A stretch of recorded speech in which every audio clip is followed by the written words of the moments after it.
안녕하세요. 주택담보대출 금리가 8%가 코앞으로 왔답니다. 이러다가는 2023년 연말 되면은 10%가 될 수도 있을 것 같습니다. 어쩌려고 이러는 걸까요? 참 어처구니가 없다라는 생각밖에 안 듭니다. 지금은 사람들을 계속 내보내고 있는 중입니다. 블라인드라고 하는 이제 회사 관련한 앱이 있는데요. 거기 들어가면 계속 팀을 취소했다, 나가라고 한다, 계속 이제 인력 감축밖에 없다라는 겁니다. 비용 절감 얘기도 계속 나오고 있고요. 이랬는데 빚내서 집을 사면, 아파트를 사면 돈을 번다고요? 웃기는 소리 하지 말라 그러십시오. 그렇게 무리하게 빚낸 이들이 빚을 갚아야 되는데요. 이제 이자하고 원금하고 이제 원리금을 내야 될 돈이 2배가 됐답니다. 주택담보대출 상단이 8%라고 하니 8%가 이제 곧 된다라고 하니까 당연한 얘기인 거죠. 불과 한 1년 전이었나요? 2년 전이었나요? 한 2%에서 2% 초반에서 한 3% 중반? 2% 초반에서 한 4% 정도까지 됐던 것 같습니다. 이러던 게 뭐 한 6에서 8%까지 되면요. 거의 이제 감당해야 될 부담이 2배 이상 늘어나는 거죠. 답이 없는 겁니다. 영끌들 이제는 이제 큰일 난 거죠. 지금 미국의 국채금리도 폭등하고 있다는데요. 2007년 만에 최고라고 얘기하는데 여전히 미국은 실업률이 되게 낮고요. 고용이 매우 좋고 뭐 이제 물가가 너무 높아서 어떤 식으로든 금리를 더 올려서 물가를 지금 조정해야 되는 상황입니다. 한국은 지금 미국하고 격차가 2% 벌어져 있는 상황이라 매우 위태한 상태로 지금 계속 가고 있는 거죠. 윤석열 정부 아래에서 경제 관련한 수장들이 개수작질을 해서 지금 나락으로 떨어지고 있습니다. 2024년에 국가신용등급 하락이 거의 확실시되었답니다. 거의 확정과 다름없답니다. IMF에서 오죽하면 한국의 가계부채에 대해서 경고를 하고 나서겠습니까? 대출해주지 말라고 대놓고 말할 정도입니다. 이런 개막장이 없습니다.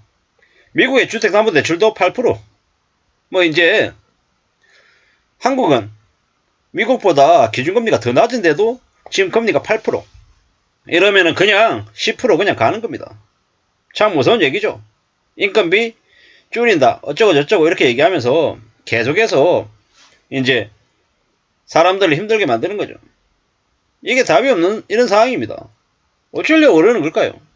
과연 괜찮은 걸까요? 괜찮을 수 없죠. 답이 없습니다. 무리하게 빚을 낸 사람들은 나중에 어떻게 됩니까? 빚 못 갚으면 신용불량자 되는 겁니다. 신용불량자 되고 또 못 갚으면 나중에요. 채무불이행자 등재되죠. 채무불이행자 등재되면 어떻게 됩니까? 그냥 유령되는 겁니다. 유령처럼 살아야 되는 거죠. 뭐 예를 들어 뭐 남자가 만약에 신용불량자 등재되면 채무불이행자 등재되면요. 뭐 자기 와이프 이름으로 카드 쓰고 자기 와이프 이름으로 뭡니까?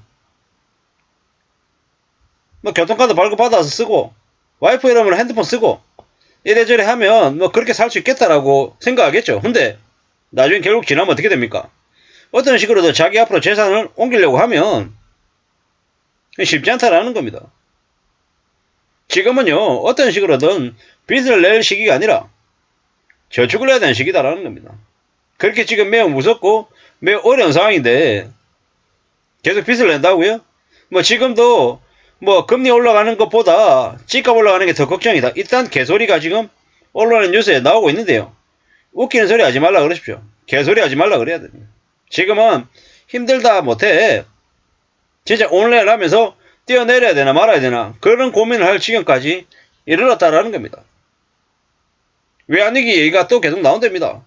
1997년 IMF 때보다 더 깊고 더 길게 이 위기가 갈 거다라고 이야기한답니다. 무슨 얘기죠? 앞으로요. 상상을 초월하는 대충격전이 벌어질 겁니다. 윤석열 정부가 2024년 4월 총선 전까지는 좀 막을 줄 알았는데 그조차도 지금 어려울 것 같습니다. 총선 전에 지금 못 막는 것 같다라는 느낌이 더 많이 들고요. 이러다가 한국 경제가 터져나갈 것 같습니다. 윤석열, 윤대지가 지금도 있잖아요. 해외 싸돌아다니고 지가 지금 장관이라고 뽑는 놈들은 국방부 장관 신원식 이런 쓰레기 같은 인간들만 자리 잡고 뭐 여가부 장관 누굽니까? 김행? 아니 배명령으로 사기죄로 쳐내야 되는 년을 장관으로 앉히겠다고 얘기해놓으니까 어제입니까? 그제입니까? 그 어이가 없는 뉴스들이 계속 나오죠. 청문회 받다가 도망갔잖아요. 국민의힘 그 국회의원들이 꼬드기 가지고 개쓰레기짓을 한 거죠. 세상에 뭐 그런 개쓰레기 같은 년놈들을 유인촌인가요? 윤태인가요? 찍지 말라고 대놓고 이명박 시절에 언론을 향해 가지고 소리 지르던 그래도 욕은 안 했다고. 그냥 개막장이죠, 개막장. 꼭 지 같은 놈들만 앉혀가지고 지금 아직까지 정부가 이제 2년차잖아요, 2년차. 2년차 정부가 저렇게 개막장 짓을 하고 있어요. 사실상 2024년 4월달에 총선 때 어떻게 되겠습니까? 개박살 날 것 같아요. 국민의힘이 윤석열 때문에 개박살 날 것 같습니다. 아니 아무리 앉힐 놈이 없었어도 어떻게 저는 쓰레기 같은 놈을 대통령으로 앉혀나라는 거죠. 화가 납니다. 화가. 앞으로 부동산이나 주식이나 투기를 선동하는 놈들 지금 다 대부분 다 조용하죠. 저는 홍춘욱이라고 하는 놈이나 막 이런 쓰레기 같은 인간들 되게 싫어합니다. 왜? 겉으로는 되게 뭐 잘 알려주는 것처럼 얘기하지만 그런 놈들이 부동산 집 사야 된다라고 부추기고 했던 놈들이거든요. 홍춘욱도 있고요. 또 누굽니까? 저기 뭐 KB금융 관련해가지고 부동산 관련해서 되게 뭐 박은갑이나 뭐 되게 유명한 사람인 것처럼 아주 시장을 잘 살피고 사람들에게 좋은 조언을 해주는 것처럼 얘기했지만 결국에는 그냥 지 하고 싶은 얘기들만 하면 살았던 쓰레기들이에요, 쓰레기들. 그런 쓰레기 같은 인간들이 대한민국을 활개치고 있기 때문에 참 개망창이죠. 앞으로 더 조심하고 더 우려하면서 살아야 될 것 같습니다.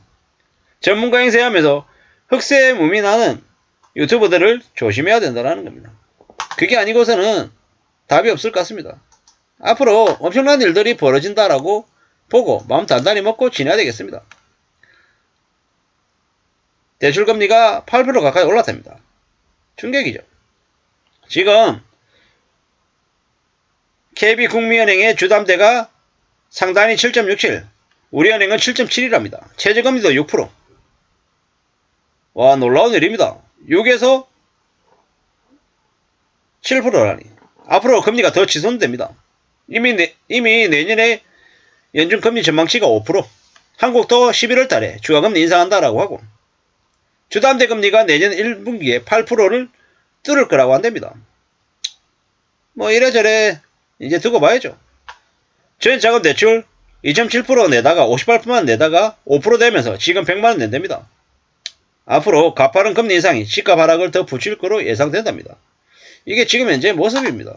앞으로는요. 이 감당 못할 이 부담들이 더 커진다라고 봐야죠. 정신 바짝 차리고 살아야죠. 사는 게 얼마나 힘든데 얼마나 어려운데 그동안에 너무 쉽게 생각한 것 같습니다.